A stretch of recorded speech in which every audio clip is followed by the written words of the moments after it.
नमस्कार मित्रांनो, मी प्राध्यापक डॉक्टर राजू बडोरे। आज आपण BA तृतीय वर्षातील साहित्य विचार या अभ्यासपत्रिकेतील साहित्याचे स्वरूप व विशेष या प्रकरणातील ललित साहित्यातून व्यक्त होणाऱ्या अनुभवांची वैशिष्ट्ये या घटकावर सविस्तरपणे या व्हिडिओमध्ये अभ्यास करणार आहोत। मित्रांनो, यापूर्वी आपण 3 व्हिडिओमध्ये साहित्याच्या व्याख्या व स्वरूप याविषयी सविस्तरपणे आपण अभ्यास केलेले होतो। तर या प्रस्तुत व्हिडिओमध्ये ललित साहित्यातून व्यक्त होणारे अनुभवांची जी वेगवेगळी वैशिष्ट्ये आहेत त्या वेगवेगळ्या वैशिष्ट्यावर आपण सविस्तरपणे अभ्यास करू। मित्रांनो, अनुभव या संकल्पनेत 3 घटक सामावलेले आहेत। संवेदना, विचार आणि भावना हे ते 3 घटक आहेत। डोळे, नाक, कान, जीभ आणि त्वचा या 5 ज्ञानेंद्रियामार्फत माणसाचे बाह्यसृष्टीची क्रिया प्रतिक्रियात्मक व्यवहार चालू असतात।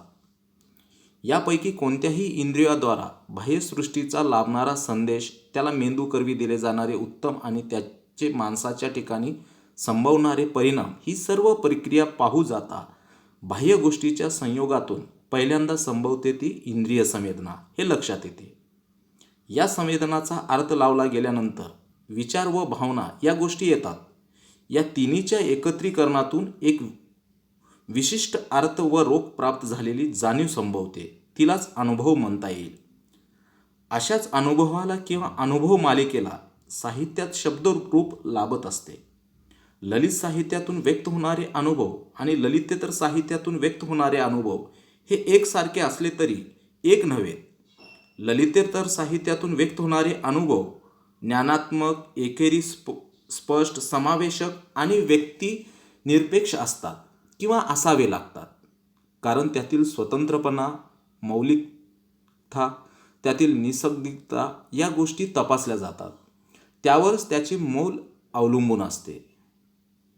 त्यातील अनुभवाचे आव्हान वैचारिक स्वरूपाचे असते, हे लक्षात घेऊनच त्याचे मूल्यमापन केले जाते। मात्र ललित साहित्यातील अनुभव असे नसतात। यात व्यक्तिमनाचा अनुभव व त्याचा सहआस्वादकाचा अनुभव एक बनत जातो। म्हणून ललित साहित्याच्या अनुभवाची वैशिष्ट्ये आपल्याला काही सांगता येतील। तर ती कोणकोणती वैशिष्ट्ये आहेत, तर ती पुढील प्रमाणे आहेत की पहिला आहे तो म्हणजे संवेदनात्मकता।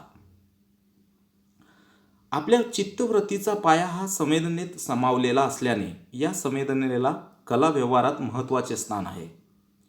सर्वच कलामध्ये इंद्रिय संवेदना जागृतीला महत्त्वाचे स्थान यामुळेच प्राप्त झाले आहे। जो अधिकाधिक संवेदना निर्माण करतो व हळुवारपणे रसिक मनात संक्रांत करतो तो कलावंत मोठा समजला जातो। कुमार गंधर्वासारखा गायक, रविशंकर सारखा सतारिया किंवा झाकीर हुसेन सारखा तबलावादक इत्यादी भिन्न क्षेत्रातील कलावंत म्हणूनच मोठे म्हणून समजले जातात। मराठी कवितेत बालकवींचे कसब याचप्रमाणे मोठे आहे। बासी मर्ढेकरांनी संवेदना जागृतीवर लय सिद्धांत मांडलेला आहे। साहित्यामधील आशय विश्व मानवी संवेदनाच्या पातळीवरच उतरलेली असते। मराठी कवितेमध्ये ग्रेस आणि इंद्रासंत यांच्या काव्याचा मूळ संवेदनशीलतेच्या दृष्टिकोनातून विशेष आहे। दुसरं वैशिष्ट्य आपल्याला जाणतो तो म्हणजे भावनात्मकता। भावनात्मकता ही ललित साहित्यातून व्यक्त होणाऱ्या वैशिष्ट्यापैकी एक वैशिष्ट्य आहे। कारण ललित साहित्याच्या संसाराचा आधारस्तंभ भावना आहे। या भावना वाचकांच्या मनातही संक्रांत होतात। बोजानकीट या सौंदर्यशास्त्रज्ञाच्या मते सौंदर्याचा अनुभव म्हणजे एक सुखद भावना असते। ललित साहित्याचा कोणताही प्रकार घेतला तर त्यात भावना दर्शन महत्त्वाचे मानले जाते। संस्कृतमध्ये जवळजवळ सर्वच मीमांसकांनी रस चर्चा केल्याचे आढळते आणि हा रस म्हणजेच भावनेची विशिष्ट अवस्था होय। पाश्चात्य काव्य परंपरेत सुद्धा साहित्याचे 2 घटक सांगितले आहेत। एक म्हणजे इमोटिव्ह एलिमेंट आणि दुसरा आहे थॉट एलिमेंट। म्हणजेच भावनेशी संबंधित असणारे घटक ही भावनात्मकता फक्त व्यावहारिक पातळीवर नसते, म्हणजे जीवन उपयोगी व कृतीप्रवण नसते, तर ती भावनेसाठी भावना किंवा लौकिक जीवनातील भावना फुलवणारी भावना असते। तिसरं वैशिष्ट्य आहे ती म्हणजे वैचारिकता. वैचारिकता हाही विशेष भावनेसारखाच आहे, पण दोन्हीच्या स्वरूपात फरक आहे. ललित साहित्यामध्ये व्यक्त होणाऱ्या अनुभवांच्या बाबतीत वैचारिकता हा विशेष जुळणारा नाही, असा एक समज आहे. कारण त्याचे स्थान शास्त्रीय साहित्यात आहे असेही म्हटले जाते. पण ललित साहित्याला विचाराचे वावडे नसते असे नाही.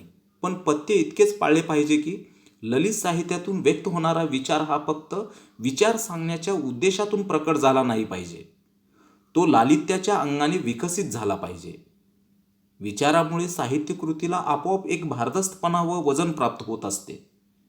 या घटकामुळे साहित्यकृती एखादे वेगळे सामर्थ्य निर्माण होऊ शकते.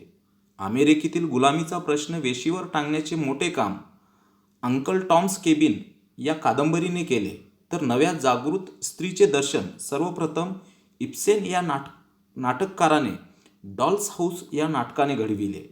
मराठीतही दलित ग्रामीण साहित्य एका विशिष्ट विचार प्रवाहातून निर्माण केले जात आहे.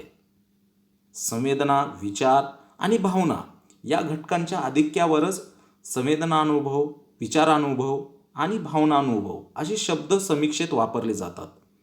साहित्यातून अवतीर्ण होणाऱ्या ज्या अनुभवात संवेदनेचे महत्त्व जास्त, तो अनुभव संवेदनानुभव होय. म्हणून बालकवी ग्रेस यांच्या काव्यात संवेदनानुभव जास्त असे म्हटले जाते.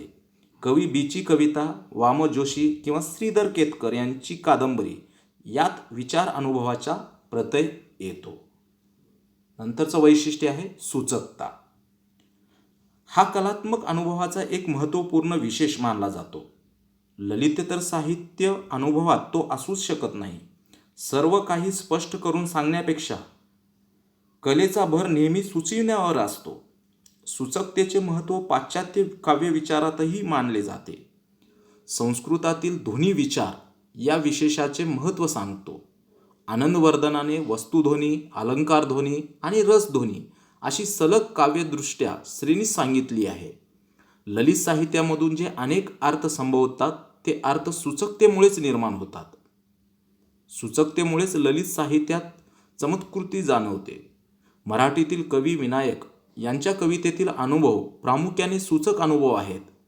हतभगिन सारख्या कवितेत दर्शनी स्वरूपात दुर्दैवी स्त्रीचे कुरण चित्र रेखाटतात आणि त्याचबरोबर ब्रिटिश राज्यामुळे भारत देशाची झालेली हलाखीची स्थिती सुचवित जातात. एकूणच साहित्यकृतीमागील अनुभव हे सूचक स्वरूपाचे असतात. म्हणून बासी मर्ढेकरांचा गणपतवाणी, बालकवींची फुलराणी, औदुंबर इत्यादी कवितेमध्ये हे विशेष जाणू लागतात. म्हणजेच एकच कविता अनेक अर्थांनी वाचली जाते. त्याचे कारण त्या पाठीमागची असलेली सूचकता होय. ही सूचकता फक्त कलावंताच्या कलात्मक अनुभवाचे विशेष असते. तिच्यामुळे सौंदर्याची वाढ होते. पण हीच सूचकता शास्त्रीय व ललितेतर साहित्यामागील अनुभवाच्या बाबतीत दोष ठरते, कारण इथे अनेक अर्थ घातक ठरतात. नंतरचं वैशिष्ट्य आहे विशिष्टता आणि विश्वात्मकता. हे दोन्ही विशेष तर फक्त ललित साहित्याच्या संदर्भातच सांगितले जातात. ललितेतर साहित्यामागील अनुभवात फक्त विश्वात्मकता हा विशेष असतो, कारण त्यावर तो शोधणाऱ्या म्हणजे तो ज्याचा आहे त्याच्या विशिष्ट तत्वांचा ठसा उमटलेला नसतो. तो अनुभव सर्वार्थाने सर्वांचा असतो. जसा न्यूटनचा गुरुत्वाकर्षणाचा सिद्धांत आहे, जगदीशचंद्र बोसांचा वनस्पतीच्या सजीत्वाचा सिद्धांत आहे, किंवा आगरकरांचे तत्कालीन रूढीग्रस्त समाज जीवनाचे समालोचन आहे. हे सर्व लेखन फक्त विश्वात्मक झालेले असते, कारण त्यातील अनुभव फक्त विश्वात्मक स्वरूपाचा असतो. तो खऱ्या अर्थाने व्यक्तिनिरपेक्ष झालेला असतो. पण ललित साहित्याचा अनुभव असा नसतो. तो व्यक्तिसापेक्ष असूनही व्यक्तिनिरपेक्ष होत असतो. अनन्यसाधारणत्व आणि सर्वसाधारणत्व, प्रॅक्टिकल आणि जनरल आणि इंडिव्हिज्युअल आणि युनिव्हर्सल अशा प्रस्तुत जोड्या विशिष्ट आणि विश्वात्मकतेच्या संदर्भात वापरल्या जातात. कवीचा विशिष्ट अनुभव काव्यातून व्यक्त होतो तेव्हा तो एकाच वेळी त्या कवीचाही अनुभव असतो आणि तो अनुभव सर्वांना आस्वाद घेण्यामध्ये आनंद वाटतो, किंवा वेगवेगळ्या परिणामाने तो दुसऱ्यांचाही अनुभव असू शकतो. उदाहरणार्थ फुलराणी किंवा औदुंबरमधील अनुभव हा खास बालकवींचा आहे, पण काव्यातून व्यक्त होत असतानाच त्यातील बालकवींचा खाजगीपणा किंवा वैयक्तिकपणा गळून पडते. तसाच तो अनुभव एकाच वेळी बालकवींचाही असतो आणि तमाम वाचकांचाही असतो. म्हणजे विशिष्टत्व अबाधित ठेवून तो अनुभव विश्वात्मक बनत जातो. जे बालकवींच्या या 2 कवितांमागील अनुभवामार्फत दिसते तेच सर्वच ललित साहित्य कृतीमधील अनुभवाबाबत सांगता येते. ललितेतर साहित्यातील अनुभव मात्र केवळ विचारमयतेमुळेच विशिष्टत्व किंवा निरपेक्ष झालेले असतात, म्हणजे फक्त विश्वात्मक झालेले असतात. त्यांच्यावर त्यांच्या निर्मात्याचे ठसे नसतात. म्हणून शास्त्रातील लिखित प्रयोग अनुभव फक्त साऱ्या जगाचे होत जातात, पण ललित साहित्य कृतीमागील अनुभवाचा आस्वाद त्यांच्या निर्मात्याच्या विशिष्टत्वाच्या जाणिवेशिवाय अशक्य असतो. आणि शेवटचं वैशिष्ट्य आहे ते म्हणजे सेंद्रियत्व. ललित साहित्य अनुभवाच्या बाबतीत लक्षात घेतला जाणारा सेंद्रियत्व हा एक विशेष आहे.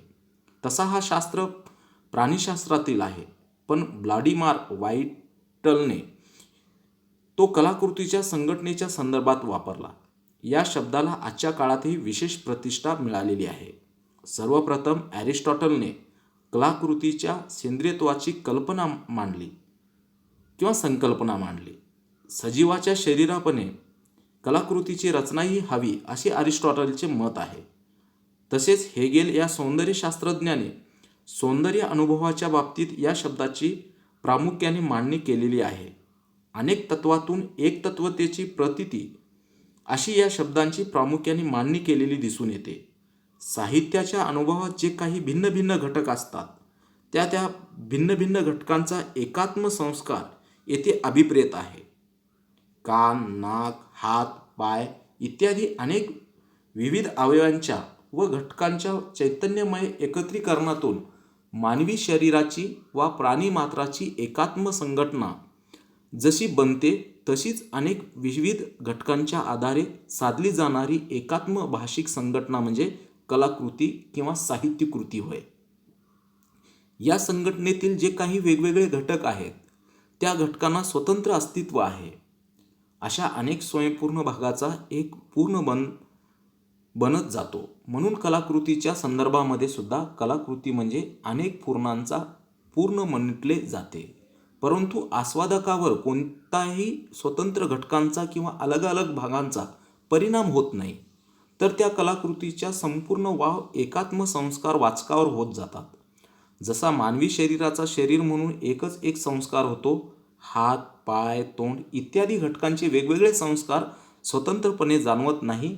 एखाद्या कादंबरीत कथा, व्यक्तिदर्शन, प्रसंग चित्रण, वातावरण निर्मिती, भाषा इत्यादी अनेक घटक असतील, परंतु वाचकांच्या मनावर त्यांचे स्वतंत्र संस्कार अथवा सुटासुटा परिणाम होत नाही, तर संपूर्ण कादंबरीचा एकात्म संस्कार हा वाचकावर होत असतो.